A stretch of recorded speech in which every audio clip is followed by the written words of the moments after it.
A massive thank you to Skillshare for sponsoring this video. The first 1,000 of my subscribers to click the link in the description will get a 2-month free trial of premium membership so you can explore your creativity.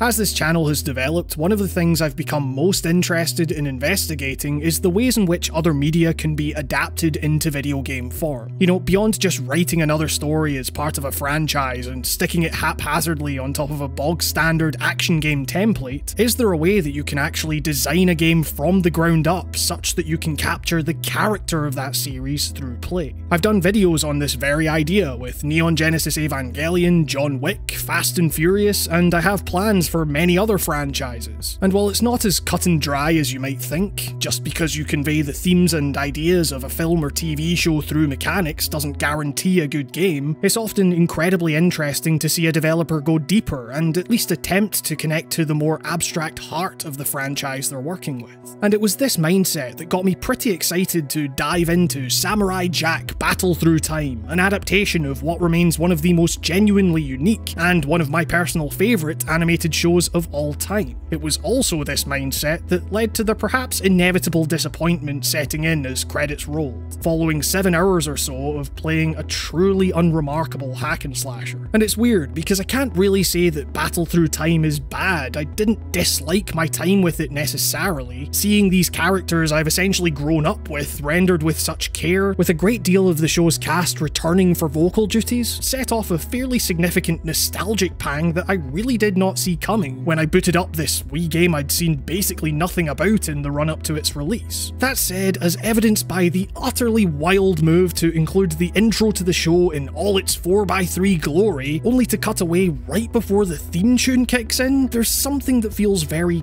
off about Battle Through Time for me. For one, mechanically, it's downright archaic. While it follows the convention of X light attack, Y heavy, it has that kind of cartoonishly floaty feel that brought to mind some of the less complicated brawlers of the PS2 era. It boasts a frankly outrageous wealth of customization options with different weapons, each with their own movesets and multiple upgrade paths governed by several collectible currencies, none of which lines up with just how simplistic this game really is, with the seemingly constant need to repair weapons and a subtle lack of responsiveness in its controls, meaning that button mashing with the starter sword often produced more effective, visually impressive results than the more careful combos the game was pushing in my face. And like I say, that's not a wholly bad thing per se. There is a weird feeling of nostalgia of having to unlearn the habits and expectations modern hack and slashers have taught me, to go back to a style of game that I used to play a lot growing up. It's just a shame that this nostalgia doesn't extend much further than that. I can't help but feel, as someone who grew up with the show, that Battle Through Time fails to live up to its legacy. Or, to put it another way, Battle Through Time might look like a Samurai Jack game, but I don't think it is one. Let me explain. When I think of Samurai Jack as a franchise, I'm not picturing some vast arsenal of weapons at our hero's disposal, and effortlessly, repetitively hacking through hundreds and hundreds of identical enemies through dozens of samey corridors, as you do in Battle Through Time. Instead, when I think of the show, the image that pops into my head is of a bridge, specifically the one in the episode Jack and the Scotsman. Before we meet said Scotsman, we're treated to minutes of Jack crossing said bridge. It's slow, it's quiet, it's bleak.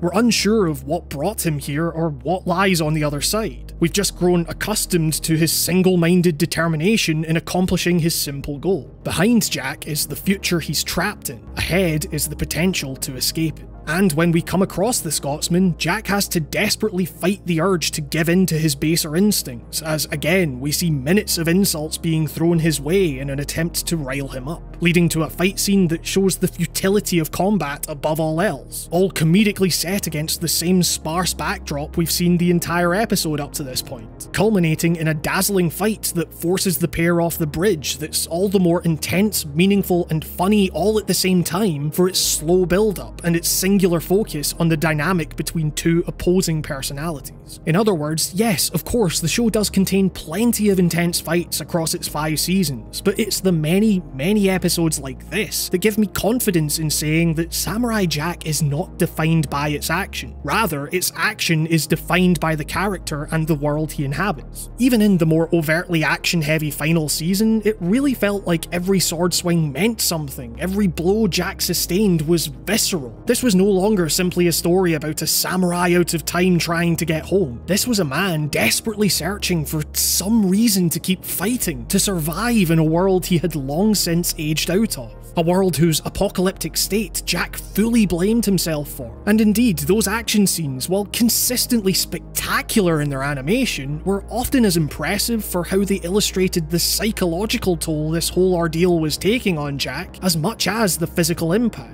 It wasn't fun to see our character like this, rather it was often exhausting, but all the more compelling for it. At least in the first half anyway. I'm still annoyed at how the final batch of episodes hurriedly saw Jack put his mental anguish to one side in favour of a half-baked love interest and rushing to place a neat little bow on everything, but that's besides the point for now. Look, what I'm saying with all of this is that while it might be easy to look at a cartoon samurai and immediately think hack and slash is the ideal framework for an interactive adaptation, that's not really what the show is, to me at least. Whenever Jack got his sword out, it was an event, mainly because so much of the surrounding episode was often silent visual storytelling. There was a measured focus to the world building across the show, in a way similar to how Jack's patience and deft hand would usually win out against his more brutish foes. Now, compared to all of this, Battle Through Time feels like Kiddy's first beat-em-up, using the potentially neat premise of Jack once again being thrown into the future by a coup as an excuse to revisit some old moments from the show, only to turn even the real emotionally wrought scenes into yet another meaningless brawl. Its cold open right at the show's conclusion expects you to come into this with a full knowledge and investment in this show that the game fails to pay off on a level other than the completely surface nostalgia I mentioned earlier. In the show, Jack rarely wanted to fight, yet in the game, almost every mechanical input revolves around that floaty, repetitive, visually dull combat in some way or other. And thanks to this limited mechanical scope, combined with a short runtime, the more iconic enemies featured here, the ones that in the show required Jack to utilise clever thought and cunning, simply don't get the chance to shine like they once did. Their roles reduced to just another target to mash on until their health bar goes down, just like you did everything else in this glorified whack-a-mole. The terror of Jack being relentlessly chased down by the daughters of Aku, his will being utterly ground down until he is stripped, both literally and figuratively, of everything, including his honourable insistence that he would never kill anyone, here is just another battle where you dodge then hit then dodge then hit, tiringly confident in your ability to make it through this cartoonish slash fest untouched in a way that in the show Jack never was. The mechanics of the game simply don't line up with the heart of the series. And I do think there are ways in which a hack and slash core could be altered to better fit a Samurai Jack game. Perhaps a better focus on exploration, more rewarding or meaningful than head down this alternate path to find a useless trinket or combat trial, would help bring life to the environments that were so key to Jack's journey. Or hell, as seemingly ubiquitous as the format is these days, shifting the game's combat mechanics slightly to more line up with a Dark Souls or Sekiro type weightiness and snappiness, lending more urgency to each sword swing, would at least line up with the more frantic, desperate action of the final season. Ultimately though, the fact we got something as shallow as we did instead might just come down to the idea that actually gamifying the quietude of a series like Samurai Jack, while a fascinating concept in the right hands, might just be too daunting a concept for a lot of developers working with an established and beloved IP to take on. Get it wrong and you might end up with a repeat of the Evangelion game on N64, literally translating every scene from that show into either horrendously clunky fight sequences or quick-time event-driven nonsense that only succeeds in making your thumb hurt. But as daunting as it might seem to please that fanbase, there's a reason said fanbase gravitated towards Jack in the first place. It was precisely because this show was different. As much as it might seem like a bit of a sneering attitude all these years later, as a young kid sitting in front of the TV, witnessing the restraint of Samurai Jack relative to other animated shows of the time, made it feel like I was watching something altogether more sophisticated, more quote-unquote adult than its contemporaries. That subtlety, that confidence in knowing how long to hold a shot or scenario to draw out the most tension or comedy or tragedy, that was what drew me to the series. In that sense, Battle Through Time is actually fairly consistent with the second half of Season 5, seemingly so desperate to give fans what they wanted on a surface level that they rushed towards an ending whose lingering darkness was far outweighed by the need to resolve everything in a neat little bow. Perhaps in the eyes of the team creating the show, fans had been waiting years for this return. They couldn't just leave things on an ambiguous note. Of course, fans wanted closure. They wanted Jack to complete his quest. At least that's what I thought I wanted. Except as Season 5 went on, I became more excited to see the show dive ever deeper into this character with its trademark finesse, regardless of where it ultimately ended up.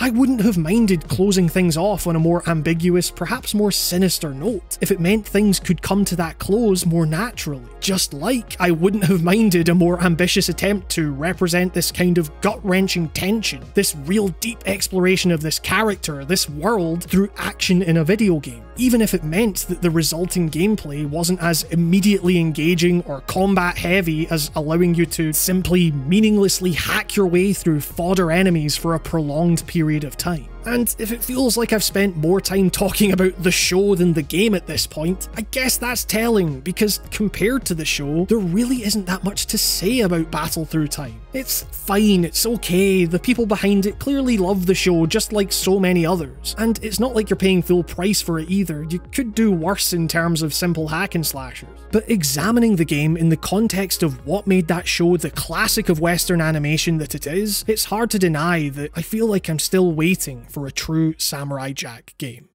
But speaking of waiting, I simply cannot wait to tell you about today's sponsor, Skillshare. Skillshare is an online learning community for creative and curious people. Explore new skills, deepen existing passions, and get lost in creativity with Skillshare's inspiring online classes, on topics including illustration, photography, video design, and more. Invested in the understated storytelling of Samurai Jack and want to create your own stories in that vein? Then why not try a class like Writing Character-Driven Short Stories with Yoon Lee. Writing short stories, you're having to convey a lot of information about your scenario and your characters in a limited space. This class gives you practical advice on how to be as economical and evocative with your language as possible. What's more, Skillshare offers classes designed for real life and all the circumstances that come with it. These lessons can help you stay inspired, express yourself, and introduce you to a community of millions, all for less than $10 a month with an annual subscription. And because Skillshare is sponsoring this video, the first 1,000 people who click my link in the description can get a 2-month free trial of premium membership, so there's no risk to checking it out for yourself, and you'll really be helping the channel in the process. Thank you to Skillshare for sponsoring this video, and I hope you all enjoyed this piece on Samurai Jack. As always, I'd like to sincerely thank my patrons here. I cannot emphasize enough how crucial your support has been during this weird time to keeping the channel going. If you feel like you can, and only if you feel like you can really help the continued production of these videos, as well as get things like early access to entirely ad-free video uploads by heading to patreon.com/writingongames and pledging only what you feel comfortable with. I am immensely grateful for your support in whatever form it takes. Special thanks go to Mark B. Writing, Shardfire, Konstantinos Sakinis, The Nameless Guy, Artyom Vitsyuk, Dr. Motorcycle, Hibi Amori, Henry Milek, Ham Migas, Dallas Keen, Lucas, Bryce Snyder, my dad, Timothy Jones, Anna Pimentel, Rob, William Fielder, Tommy Carver Chaplin, Leah Chinello, David Björk, Justin's Holderness, and Charlie Yang. And with that, this has been another episode of Writing on Games. Thank you so much for watching, stay safe, and I will see you all next time.